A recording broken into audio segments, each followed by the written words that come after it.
तो चलिए दोस्त 10वां क्लास का हम लोग बायोलॉजी जो जैव प्रक्रम के अंतर्गत आता है श्वसन। आज के इस वीडियो में इससे बनने वाले जो अति लघुतरीय प्रश्न है, शॉर्ट प्रश्न, इस वीडियो में एक एक चीज हम लोग जानने का प्रयास करेंगे।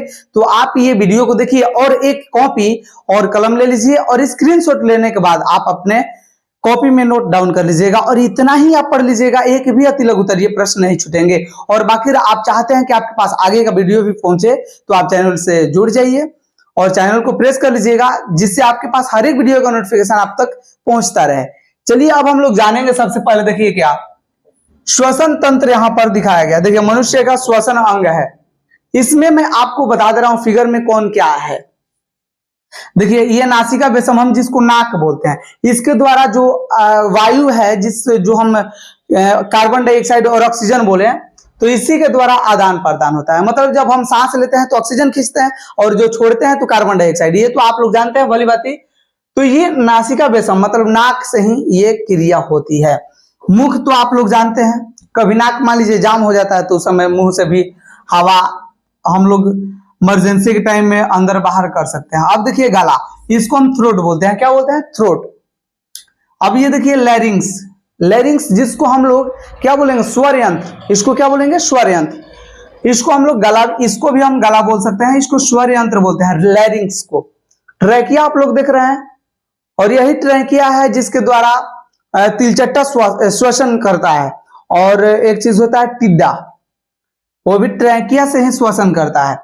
आप बताइए कि मनुष्य का श्वसन अंग क्या है? आप बोलिएगा कि सर फेफड़ा है, और फेफड़ा ही है, लेकिन जो मनुष्य में श्वसन क्रिया होती है वो फेफड़ा में नहीं बल्कि जो कोशिका का माइटोकॉन्ड्रिया होता है वहां पर पूर्ण होती है। ये तो श्वसन अंग है, लेकिन जो श्वसन क्रिया है वो माइटोकॉन्ड्रिया में पूर्ण होती है। आगे बढ़ेंगे। देखो इसको हम बता दो क्या बोलता है? ट्रैकिया। और ट्रैकिया जब इधर बढ़ जाता है, इधर बढ़ जाता है, तो इसको ब्रोंक्स बोलते हैं। क्या बोलते हैं? ब्रोंक्स बोलते हैं। अब ये आप लोग जो देख रहे हैं कुछ ऐसे पेड़ जैसा कुछ दिखाई दे रहा है, इसको चला बोल देना कुपिका। क्या बोलोगे? कुपिका बोल देना। ये जो आप लोग देख रहे हैं, जो ये कुपिका को चारों तरफ से कवर करके रखा हुआ है, घेरा हुआ है, इसको पराइटल पलूरा बोलते हैं। क्या बोलोगे? पराइटल पलूरा बोलेंगे। वायु कोष्टिका बोलते हैं। क्यों ना के एक करके जो ना हम कुपिका बोले हैं, वायु प्रकोष्ठिका बोलेंगे। देखिए हृदय का स्थान जो हर्ट होता है यहां पर होता है। हर्ट कहां होता है? बीच में। ये जो आप लोग नीचे वाला भाग देख रहे हैं इसको हम डायफ्रामा बोलते हैं। क्या बोलेंगे? डायफ्रामा। ये जैसे हम लोग सांस ले रहे हैं, जैसे सांस हम अंदर खींच रहे हैं तो ये नीचे की तरफ जाता है। फिर जब हम श्वसन क्रिया मतलब सांस जो है छोड़ेंगे तो ये नीचे से धक्का देता है और ये नाक के माध्यम से कार्बन डाइऑक्साइड निकलता है। जैसे तो छोड़े ना, तो ये डायफ्रामा जो है ये नीचे से प्रेशर देता है, जिसके बाद ये क्या हो जाता है? नासिका के द्वारा कार्बन डाइऑक्साइड निकल जाता है। तो आप लोग एक एक चीज जान गए। ये जो है इसको हम फेफड़ा बोलते हैं। पूरा ये जो जितना सिस्टम है सब फेफड़ा है। तो चलो इसको मैं हटा ले रहा हूं, क्योंकि जो पीछे मैं नोट्स तैयार किया हूं उसको ये प्रभावित ना करे।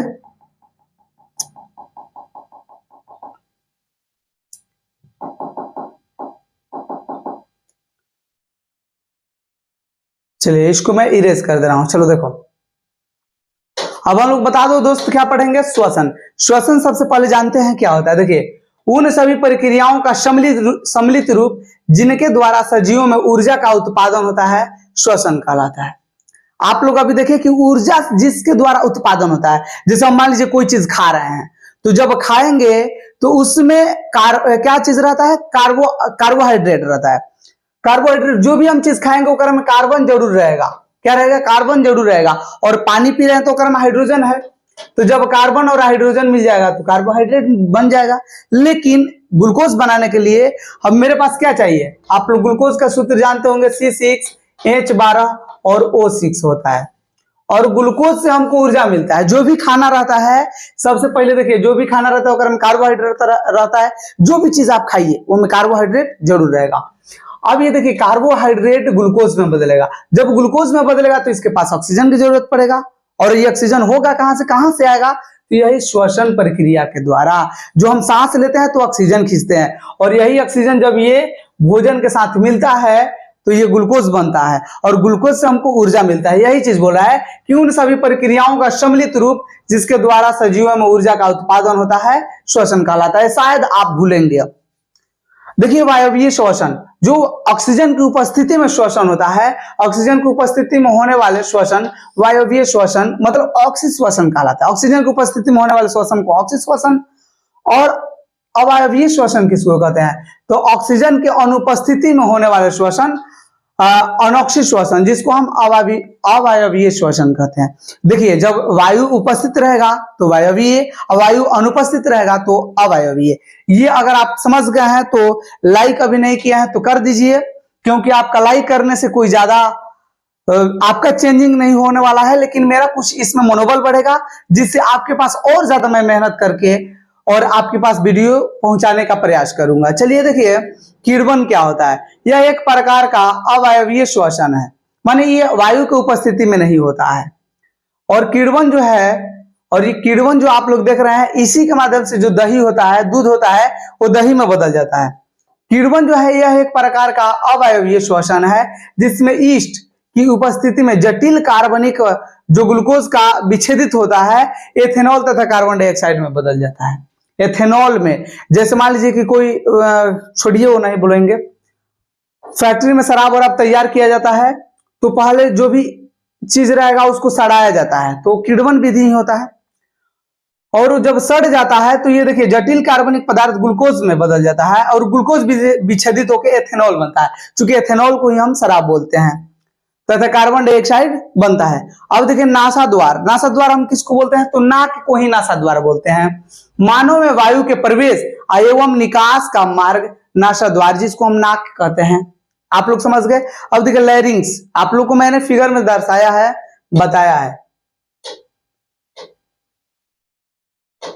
चलिए फिगर नहीं आ रहा है। लैरिंग्स जिसको हम स्वर यंत्र बोलते हैं, एक की गाला बोलेंगे, जिसे नहीं बोला जाता है कि कोई गाना बढ़िया गाता है तो गाला इसका बढ़िया है, तो उसी को हम दोस्त स्वर यंत्र बोलेंगे। आगे बढ़ो और आगे क्वेश्चन को समझो। चलो देखिए मानव में क्या कह रहा है, मानव में ग्रसनी कंठ द्वार के ठीक नीचे, जो ये कंठ है, कंठ द्वार के ठीक नीचे अवस्थित एक संरचना में खुलती है, जो लैरिंग्स या स्वर यंत्र कहलाती है। डायफ्राम के बारे में आपको मैंने बताया कि ये क्या होता है, फेफड़ा के नीचे भाग में होता है। और ये देखिए क्या करता है, गुंबद के आकार की संरचना जो वक्ष गुहा को उदर गुहा से अलग करता है। उदर गुहा मतलब जो आंत है उसको वक्ष गुहा मतलब जो फेफड़ा है उससे अलग करता है। डायफ्राम क्या करता है कि जो मनुष्य में या कोई भी जीव जंतु में जो आंत होता है, जिसको हम उदर गुहा बोलते हैं, उदर मतलब पेट, समझ गए? तो ये जो उदर मतलब जो पेट है उससे ये क्या करता है, डायफ्राम अलग करता है, और वक्ष गुहा जो फेफड़ा है उसको अलग करता है। डायफ्राम कहलाता है। आप लोग समझ गए। घ्राण क्षेत्र, घ्राण क्षेत्र क्या कहलाता है? देखिए यह मनुष्य के नासिका के अंदर का विशेष क्षेत्र होता है, जो सूंघने के लिए काम करता है, जो सूंघने की क्या करता है, क्षमता प्रदान करता है। दोस्त आगे बढ़ो। कांची देखो, नासिका बेशम की टेढ़ी मेढ़ी घुमावदार प्लेटों की तरह दीवार कांची कहलाती है। जैसे मान लीजिए कि जो नाक का अंदर वाला भाग है, तो जब नाक वाला जो अंदर भाग हम देखेंगे तो करे को हम लोग कांची बोलते हैं। जो नाक का अंदर वाला भाग है उसको हम कांची बोलते हैं। देखिए कोशिकीय ईंधन, ग्लूकोज को कोशिकीय ईंधन बोलते हैं, क्योंकि अगर ग्लूकोज मतलब जब हमारे शरीर में ऊर्जा की जरूरत पड़ेगा तो ये कहां से मिलेगा, ईंधन कहां से मिलेगा? तो ग्लूकोज से। देखिए आगे बढ़ेंगे। ग्लूकोज को कोशिकीय ईंधन कहा जाता है, क्योंकि ग्लूकोज के अणु श्वसन क्रिया में विखंडित होकर ऊर्जा उत्पन्न करते हैं। तो चलिए दोस्त आगे बढ़ते हैं और देखते हैं फेफड़ा। आप लोग जो देख रहे हैं यहाँ पर आकृति ऐसे, तो फेफड़ा के बारे में आप लोग अच्छी तरह से जानते होंगे। देखिए यह मनुष्य का श्वसन अंग कहलाता है। अगर बोला जाए कि मनुष्य का श्वसन अंग हम किसको बोलते हैं, तो कहिएगा फेफड़ा को। यह मनुष्य का श्वसन अंग होता है। यह दो स्पंजी, स्पंजी मतलब ये जैसे इसको हम ऐसे प्रेस करेंगे तो ये दबा जाएगा, फिर छोड़ेंगे तो ये ऐसे उभर जाएगा। गुलाबी, ये तो गुलाबी कलर का दिख रहा है, थैलीनुमा संरचना का बना होता है, जो मनुष्य के वक्ष गुहा में पाया जाता है। और वही फेफड़ा जिसको हम वक्ष गुहा बोलते हैं। और वक्ष गुहा और जो उदर गुहा को अलग करता है उसको हम लोग बताइए क्या बोलते हैं, डायफ्राम। पीछे हमने देखा गिल्स, देखिए क्या होता है, जिसके सहायता से मछलियां श्वसन करती है। यह मछली, सीप, झींगा इत्यादि जलीय जीवों का श्वसन अंग है। मतलब जो जल में रहते हैं वो गिल्स के माध्यम से श्वसन क्रिया पूर्ण करते हैं। ट्रैकिया, और ये जरूरी नहीं है कि जितना जल में रहेंगे सब गिल्स के माध्यम से ही श्वसन करेंगे।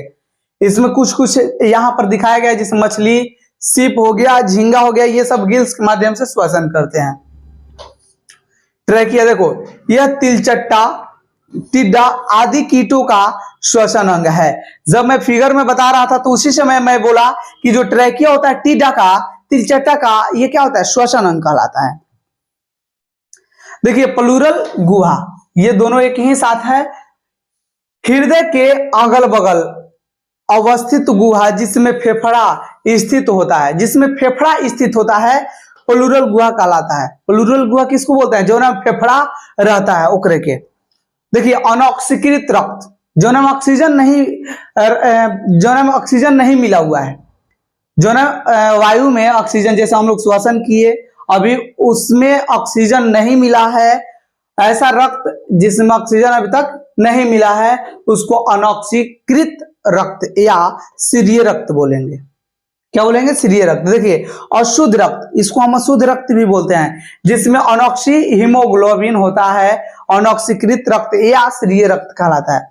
जना में अगर ऑक्सीजन नहीं मिला हुआ है तो उसको अनऑक्सीकृत हीमोग्लोबिन कहिएगा, इसको अनऑक्सीकृत या क्षीरीय रक्त भी बोला जा सकता है।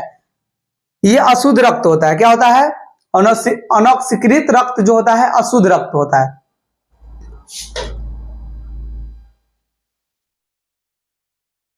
चलिए आगे एक और क्वेश्चन यहां पर छूट गया है, उसको देख ले।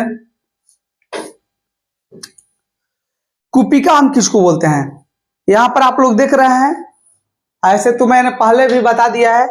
कुपिका हम किसको बोलते हैं, ये जो आप लोग देख रहे हैं इसी को कुपिका बोलते हैं। कुपिका या एल्वियोलाई, एल्वियोलाई इसको बोलते हैं। फेफड़े में श्वासनिकाओं से विभाजित होकर बनने वाली नलिकाओं के अंत में जो क्या करता है, नलिकाओं के अंत में अवस्थित गुब्बारे जैसी संरचनाएं जहां गैसों का विनिमय होता है कुपिका या एल्वियोलाई कहलाता है। एटीपी आप लोग देखिए, एटीपी इसका उत्पादन शरीर के अंदर जीवित कोशिकाओं में होता है और इसे रासायनिक ऊर्जा का सार्वजनिक वाहक कहते हैं। रासायनिक ऊर्जा का सार्वजनिक वाहक हम किसको बोलते हैं, एटीपी का। आगे बढ़ते हैं, आगे देखिए क्वेश्चन क्या है, श्वसन में क्या लिखा है, श्वसन में विमुक्त ऊर्जा, एक अणु ग्लूकोज के पूर्ण ऑक्सीकरण से 686 किलो कैलोरी ऊर्जा विमुक्त होता है। देखिए ये क्या कर रहा है, श्वसन में विमुक्त ऊर्जा, मतलब श्वसन जब हम करते हैं तो एक अणु अगर ग्लूकोज के रहेंगे तो उससे कितना 686 किलो कैलोरी ऑक्सीकरण होगा, माने ऊर्जा विमुक्त होगा, ऊर्जा निकलेगा। आगे देखिए प्रश्वास, श्वसन क्रिया के दौरान हवा का नासिका से फेफड़ा तक पहुंचना एवं हवा के ऑक्सीजन का फेफड़े की दीवारों में स्थित रक्त कोशिकाओं में जाने की क्रिया प्रश्वास कहलाती है। माने जो श्वसन सांस हम लोग ले रहे हैं तो जो हवा है फेफड़ा तक पहुंचता है एवं हवा के ऑक्सीजन का फेफड़े की दीवारों में स्थित रक्त कोशिकाओं में जाने की क्रिया प्रश्वास कहलाती है। उच्छ्वास हम किसको बोलते हैं, एक ही उल्टा होता है। देखो रक्त से फेफड़े में आए कार्बन डाइऑक्साइड का फेफड़े में बची हवा के साथ नासिका से बाहर निकलना उच्छ्वास कहलाता है। उच्छ्वास हम किसको कहते हैं, तो जो नाक के माध्यम से हवा बाहर निकल जाता है उच्छ्वास, और नाक के माध्यम से जो हवा अंदर जाता है उसको प्रश्वास बोलते हैं। ये तो आप लोग समझ गए होंगे, और थोड़ा सा बच गया है एक दो क्वेश्चन, उसको देख लिया जाए। देखिए स्वच्छोवास किसको बोलते हैं, स्वच्छोवास, श्वासोवास यहां पर लिखा है। देखिए श्वसन अंगों द्वारा वायुमंडल या जल से ऑक्सीजन ग्रहण करने और कार्बन डाइऑक्साइड को शरीर से बाहर निकालने की क्रिया श्वासोवास कहलाती है। ऑक्सी हीमोग्लोबिन क्या कहलाता है? रुधिर के हीमोग्लोबिन का ऑक्सीजन के संयोग से बनने वाले यौगिक ऑक्सी हीमोग्लोबिन कहलाती है। माने जो रक्त है हीमोग्लोबिन युक्त जो रेड कलर का है, जब वो ऑक्सीजन से मिल जाता है तो ओकरे को हम लोग ऑक्सी हीमोग्लोबिन कहते हैं। और जो रक्त का ओरिजिनल कलर होता है कहीं रेड नहीं होता है, यही हीमोग्लोबिन के कारण होता है। रक्त का जो ओरिजिनल रंग कैसा होता है? थोड़ा पीला टाइप का होता है। तो चलिए अगले वीडियो में हम लोग इसके बाद उत्सर्जन लेकर आएंगे चैप्टर। तो आप अगले वीडियो का इंतजार कीजिए और मिलिए आप अगले वीडियो में। तब तक के लिए धन्यवाद। चलिए।